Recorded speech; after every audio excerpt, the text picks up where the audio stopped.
Okay, for quite some time, someone's been asking me to do Thor-El versus Doctor Doomsday. Now, I'd heard of Thor-El, but for that I could not remember what that character was. And then doing the research, I was like, okay, so it's Thor Superman, which makes sense. And then I saw the picture, and I was like, oh, it's electric blue Superman. And it was probably, for me, it's like when it comes to Superman and Superman-like characters, Eradicator is my top freaking love Eradicator. Even the Batman versus Superman, Elseworld Speeding Bullets, where the Wayne family essentially adopts uh, a alien baby. So you kind of have the Superman powers with the Batman backstory, and it's freaking awesome. It's really really great Elseworlds because the suit design is very much what you see from the Eradicator. Beyond Eradicator, Electric Blue Superman. Why? Well, beyond the fact that it's pure 90s. It's pure 90s.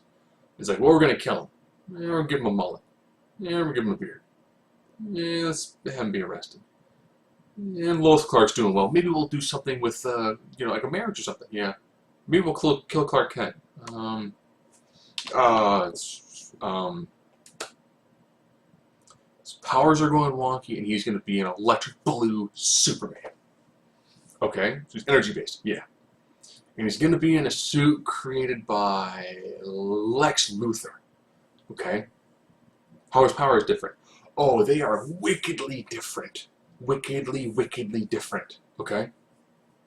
Super strength? Yeah, that's kind of gone. All right. Flight? Rider dependent? But he's going to be able to kind of teleport slash fly, maybe. He's going to be able to become intangible. He's going to have all these really great energy-based powers. So take an energy-based version of Superman, then you give him Mjolnir. That's awesome. And that character is just fantastic.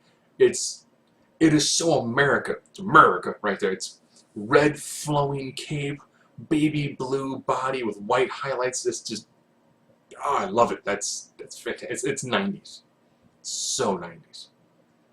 I love that. It's great. Versus Doctor Doomsday. Now, my first Doctor Doomsday, I actually did Doctor Doom having taken over the body of Doomsday, making a pseudo Doctor Doomsday. This one, of course, is the actual Amalgam version, where Victor Von Doom was like, man, I really don't like the challengers of the Fantastic. So he found some alien DNA and decided to kind of inject his body with it because science. Which then eventually led to him becoming an actual pure synthesis of Victor Von Doom and the Doomsday creature. So, ironically, this is almost a pure synthesis of these two characters. So you have the intelligence, the technology, and the magic of Doctor Doom put into the near-indestructible body of Doomsday, making arguably probably the second most dangerous villain in the Amalgam universe. First, of course, being Thanos, because Thanos plus Darkseid is amazing. And the only way to make it better would be if they made like a Thanos anti-monitor, like a Thanometer, or anti-Thanometer. But anyways, I do this for my normal 9 criteria. I have adjusted some aspects a little bit. Maybe this will make the video a little bit easier to go through. And I'm trying to talk a little bit louder. A little bit louder. So all these criteria stay the same. Intelligence, fighting strength, speed, durability. Invulnerability, air nutrition, versatility, and X factor. This, of course, is the first of 2 fights. Normally, I try to end, a month on a Sunday. But tomorrow is May 1st. Technically, I should be doing another Marvel versus DC month, focusing probably on TVs and movies. Yes, I'll finally get to TVs and movies. But it's actually part 1 of 2 when it comes to some of the Amalgam fights. So let's get right into this one. Intelligence. Thor, intelligent individual. He's not portrayed as smart as he actually could be, but intelligent individual nevertheless. And Superman. Kal-El, smart individual. But I'm comparing that against Doctor Doom, and sorry, we'll start right off with a knock on the side of Doctor Doom. You're looking at a guy who's got beyond magic abilities, beyond technology abilities. He's got political skills. He's one of the most intelligent characters ever to be created, and he's not written as an idiot. He loses because of the Kirby factor, but he's a very, very intelligent individual. Fighting ability. Well, I'll give that one to Thor. If anything else, I have the combination of God of Thunder level training. So you've got somebody who's actually highly trained in the Asgardian styles of warfare. I would put being trained by, well, they're not Asgardians, there's a different term for them, it's like Kryptonian Asgardians. So having that level of training, he's designed to be a fighter. So I will definitely give him an edge when it comes to overall fighting abilities. Strength, yeah, as I mentioned before, Electric Blue Superman doesn't actually have true super strength.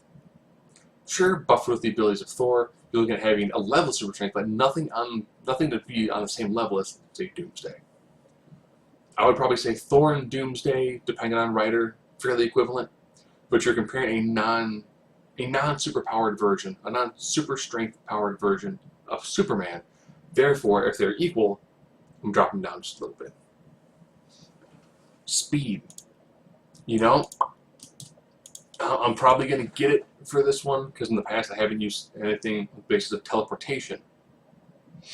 But the way Superman, especially Electric Blue Superman, was written, normally he would hit place and he would crash, because he couldn't control his speed very well. And other times it's like, well, he's not really flying as he's teleporting. And other people kind of had, well, he's actually riding electromagnetic frequencies and other spectrum to arrive at places beyond the speed of light. Okay, so not true teleportation, pseudo-teleportation, but still definitely a level of tremendous super speed. Now, of course, combining that with Mjolnir, that's going to give him a lot of energy when it comes to flying around. Versus Dr. Doomsday, where you have the Doomsday level of super speed, but losing the instinctual nature of Doomsday, there's going to be that slight amount of slowdown just because of the amount of calculations you're going to see Doomsday. You're going to see Dr. Doom actually doing. Durability, sorry. One of the downsides of Electric Blue Superman was that while he was comprised of energy, he actually could get winded. If he did too much, he needed a few minutes to recoup himself. Yes, one could make the argument that being powered by Mjolnir, beyond having all that other stored up energy, he is actually pulling off from, well, in regular it'd be the Odin Force. So I think it's probably still Odin Force, probably like Odinel. So there's still the ability to pull off a lot of energy, but he's taking on an individual who does not require oxygen, water, food. And this version of Doomsday was actually recovered almost instantaneously from damage. Invulnerability. I'm also going to give the one to Dr. Doomsday. One of the downsides of Electric Blue is that if you pierce the containment suit, that was it. He didn't have a true level of regular invulnerability. Yes, he turned tangible. Yes, he had energy force fields, but he actually lacked that true superhuman level of invulnerability. He had the things that allowed him to have the amounts of vulnerability, but nothing that put him on par with what they had in the way of Doomsday. Energy projection, sorry, you're looking at an energy-based Superman wielding Mjolnir. So he literally is the embodiment of energy projection. He is living energy. And the fact that he can channel either his own energy through Mjolnir, use Mjolnir to buffer his own body, and channel that's just a tremendous amount of energy that can be shot out in one specific time. This character at range is just ridiculous. Which again goes to versatility. Now, I know in the past I would have said Dr. Doom easily, because you have the magic, you have the technology. Now I'm comparing that versus a character who has full spectrum analysis, the ability to, well, I think he has the ability to absorb other forms of energy. Now you buffer absorbing forms of energy along with Mjolnir,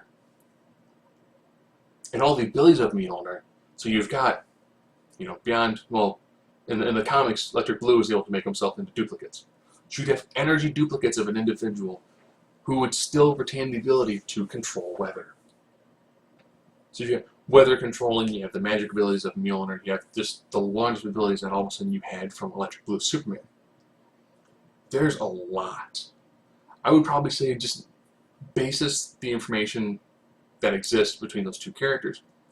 We're looking at somewhere not quite Dr. Manhattan level of what can he do. It's a lot.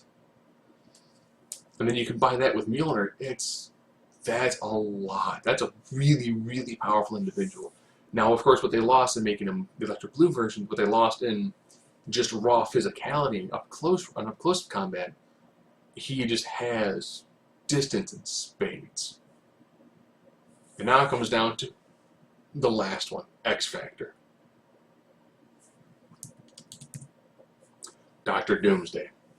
The reason why I'm going to give Dr. Doomsday the X Factor in this one is the sheer weakness of Electric Blue is the piercing of the containment suit.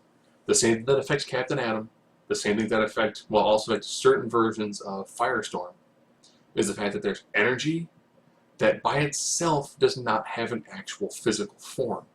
It's housed inside a containment suit. Yes, you could say, well, the combination of the suit probably being the Krypton Asgardian style is definitely going to be hard to pierce. The plus fact is going to be buffered by Mjolnir. However, Doomsday has shown in the past that energy-based individuals can be canceled out. Knowing that Dr. Doomsday was able to, while Brainiac, the combination Brainiac and Galactus, was showing up, Dr. Doomsday would very quickly create a device that allowed him to steal the energies of Black Surfer. So he already has experience when it comes to working with severe levels of high energy. I would not be surprised if this version of Dr. Doom didn't have a built-in contingency of, oh, energy-based individual? Oh, I can cancel that easily. And that tends to be the one big issue. Dr. Doomsday was written in such a way that anything that would hurt him, or actually defeat him, he'd recover from almost instantaneously. He's a virtually unbeatable individual, taking on somebody who at range is going to be able to pin him down. But the moment hits that evolutionary peak of like, oh, I think I can get through his energy. Because the moment that he can stop the energy blast from a distance and break his way through that level, he's actually going to be able to hit the individual and cancel out the energies.